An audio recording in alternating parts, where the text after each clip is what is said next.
open up. You OPN, bitch, you won't BBM.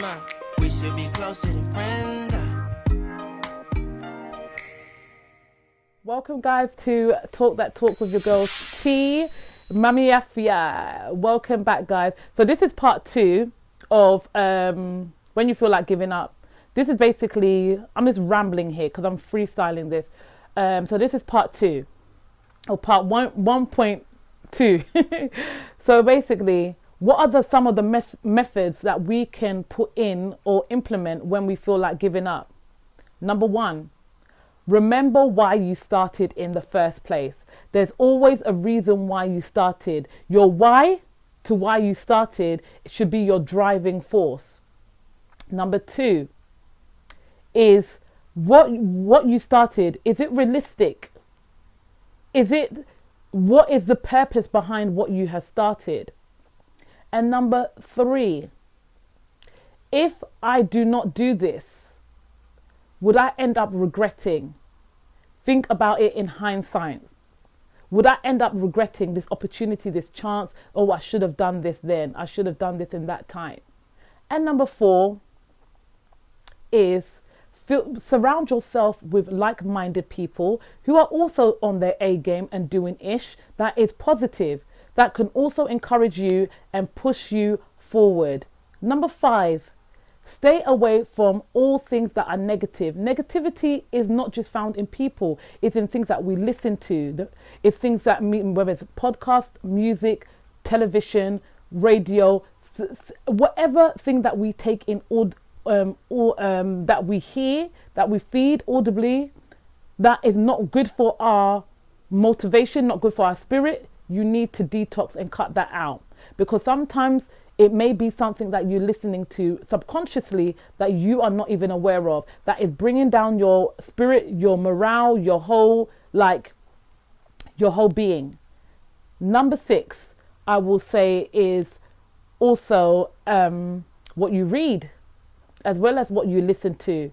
Is also something that you need to be very, very vigilant of, and make sure that you're reading things that are uplifting, that you surround yourself not only with people that are also doing good things and are positive, but also making sure that you're listening to things that are positive. Also, what you read. Are you reading things that are positive, uplifting, stories in which people are also in the same journey like you, like yourself, and also showing you the manifestation of their struggle? Number 7, I will say, sometimes it's your diet. Sometimes we like to ignore food sometimes and make it feel like, oh, it's just food. Sometimes your food can also cause effect on your motivation, your energy. If you did just chowing down, cut and quine every day, eating peanut soup, or mutwa, or just food in general, whatever food. I'm Ghanaian, so obviously I'm going to be biased to the Ghanaians. But whatever food it may be, it could be McDonald's, it could be KFC. I'm not trying to tell people what to eat and how to eat, because I'm not a health guru here. So that's not my field. But then I'm just talking about from experience. When I find myself just eating junk throughout the week, it makes me lazy, it makes me tired, it makes me sick, it shows up on my skin, it shows up in my my attitude. I feel heavy, I feel bloated, I just don't feel like myself. But when I start having a clean, meal prepped week and everything, my issues all sorted out and organized, I feel put together, I feel lighter, I feel good. And it shows in my skin, it shows in my body, it just shows in my personality that Tracy's been eating good, because she's I'm always bubbly, but you can tell. And also that likewise, what you're drinking, if you're drinking fizzy drinks and not enough water intake, it can also play effect. I don't know what number we're on right now. Are we on 8? That was 8, right? And number 9, I will say, is so who you confide in. Make sure that you are talking to people that actually care about your process, your journey, people that actually care about you as an individual and that want the best, that have your best interest at their heart. People that are not jealous of you, people that want you to succeed, people that do not see you as a threat. Make sure you confide in them. And also, it's like for like. So make sure that you are not also confiding and sharing with them and also trying to get fed by them. Make sure you're also feeding them as well. And number 10, I will say is, yes, number 10, which should have been number 1. Continue speaking and talking to God. Like, bring him and draw him nearer to you in whatever, even when times you're feeling like, oh gosh, God, I just want to give up. Like, why did I even start this in the first place? Like, I probably started this because whatever reason. You just have that conversation with God, because there's days that you're not always going to be excited. There's days that you're going to be like, why did I start this again? And you're completely confused. And then you start self-doubting yourself. So have that conversation with God. And when I say have conversation with God, talk to God, I'm not just saying just talk to him. I'm talking about also read the word, read the Bible, because you will find encouragement in his word, because he is his word. If you get what I'm saying. And it's not me that said it, the Bible said it. So I'm just quoting from what the word says, And he said in the Bible, in his word, he said his name is great, but he puts his word above his name. So that should tell you how great the word is. So if you're not filled within his word, and you're not reading the scriptures, and you're not also communicating and praying, and I'm not going to be all here and be like, I pray every day and also things like that, because honey, I do pray every day. Actually, I won't lie, I pray every day. I might not be going in for hours, and that is down to the individual. You praying for 5 minutes, praying for 10 hours, it doesn't make any difference, It's just everybody's relationship with God is personal. So don't let anyone dictate to you that you need to be praying 10 hours a day, this time of the day, to be able to be like close to God. No, your relationship with God is personal. So your setup might be, look, God, you check in with God every 10 minutes, or you check in with God for 10 hours of each day. That's your own situation. But keep that open communication with God. He already knows how you're feeling without you even coming to him. But the fact that you involve him in how you feel and what you're going through is just such a beautiful thing. And that's what a relationship is, right?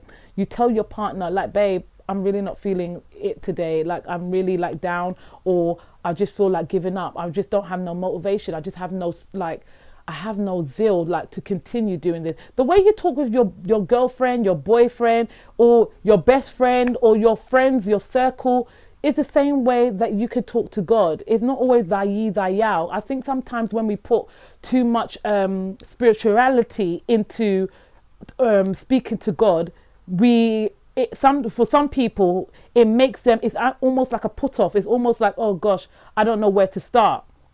Just be frank and be real. He hears you. Just be as plain as you can possibly be. And if you do need help in prayer, contact me. I'm joking.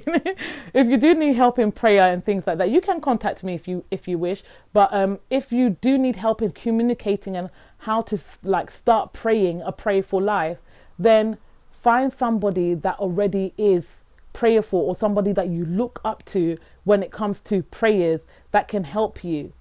And I don't want to just be like, oh, just read the Bible and then you can find, because sometimes it's not everybody's stage and walk with God is different. There's some people that are like infants, and some people that, are primary school, and some people are, high school, and then some people are graduates, in this business, and this walk with God. So find those people that you kind of not idolize, but you look up to as a beacon of, wow, this person really has their ish together, especially when talking to God or talking about God, that you can go to, you can confide in, and how to pray, how to communicate, or show you certain scriptures. Because some people, the Bible may seem kind of daunting in the way, like, oh my gosh, where do I begin? Where do I start? Where do I end? What scripture? Where do I? It's too much, so I don't want to do it.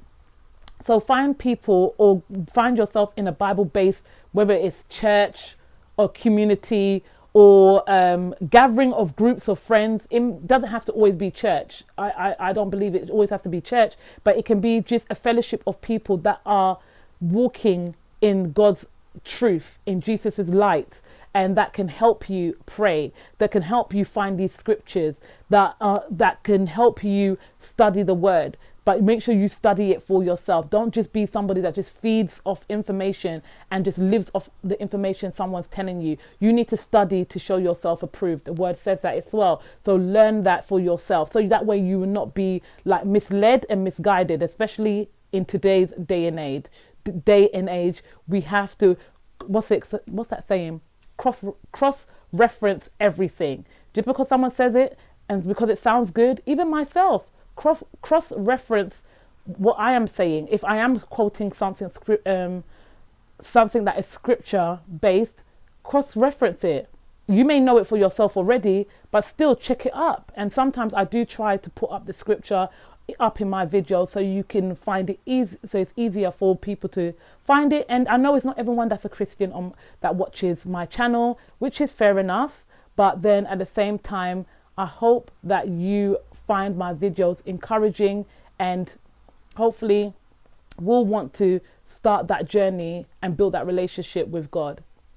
That's enough rambling off me, and yes, part 1.2 of ways in which to identify when you feel like giving up and what to do when you feel like giving up. Have an amazing rest of the week, guys, and I'll catch you in another video.